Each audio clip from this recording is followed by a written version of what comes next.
নমস্কার বন্ধুরা, কুকিং অর্পিতাতে আপনাদের সবাইকে স্বাগত জানাই। আশা করি আপনারা সবাই ভালো আছেন। আমি আজকে বানাচ্ছি সর্ষে ইলিশ। তার জন্য আমি নিয়ে নিয়েছি এই যে ইলিশ মাছ আমি 6 পিস ইলিশ মাছ নিয়ে নিয়েছি। এবারে আমি ইলিশ মাছটাকে নুন হলুদ মাখিয়ে নিচ্ছি।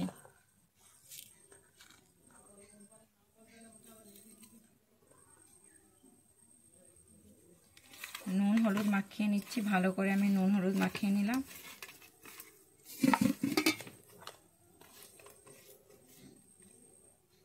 এবারে আমি মশলার জন্য নিয়ে নিচ্ছি দু চামচ কালো সর্ষে।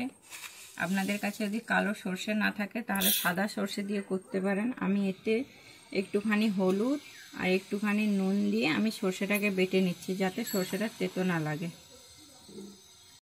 আমি সর্ষেটা বেটে নিচ্ছি,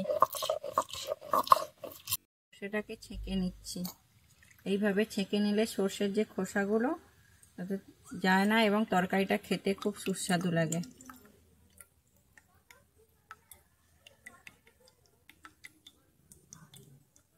আমার ছাঁকা হয়ে গেল। এটাই আমি এবারে কড়াইতে তেল দিয়ে দিচ্ছি। আমার তেলটা গরম হয়ে গেছে, আমি এবারে এক এক করে মাছগুলোকে দিয়ে দিচ্ছি।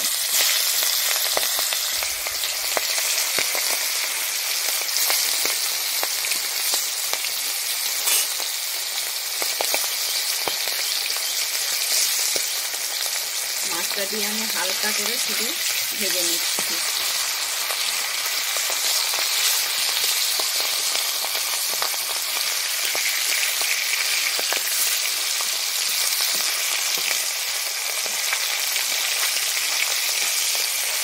মাছটা কিন্তু বেশি আমি ভাজবো না।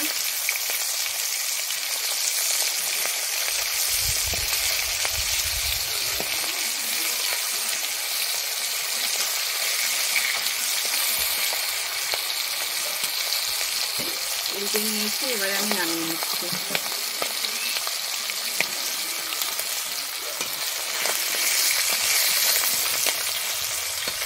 তেলে দিয়ে দিচ্ছি কালো জিরে, চেরা কাঁচা লঙ্কা 6টা দিয়ে দিচ্ছি।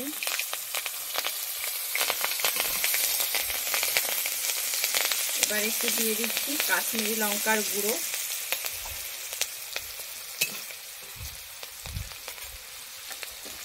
দিয়ে এবারে আমি জল দিয়ে দিচ্ছি।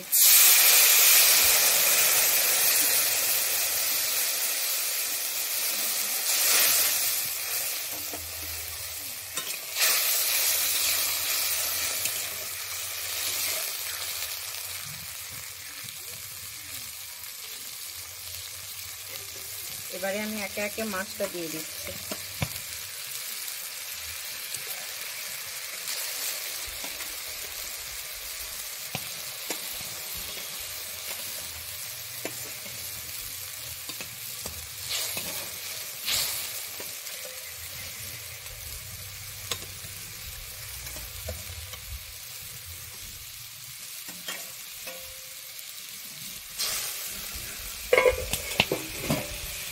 আমি এখানে 5 মিনিট চাপা দিয়ে দিচ্ছি। সেটা ছেঁকে নিয়েছিলাম, ওই সর্ষেটায় আমি একটু কাঁচা সর্ষের তেল দিয়ে দিচ্ছি। দিয়ে আমি এবারে মাছটার মধ্যে দিয়ে দিচ্ছি।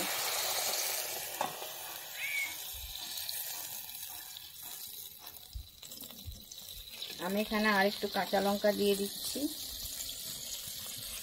কাঁচা লঙ্কাটা দিয়ে আমি এবারে আর 2 মিনিট আমি ঢাকনা দিয়ে দিলাম।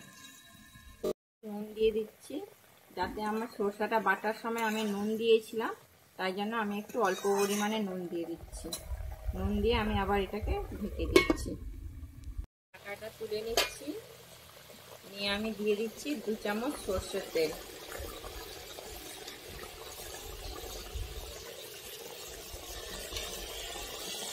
আমার রেডি হয়ে গেছে সর্ষে ইলিশ।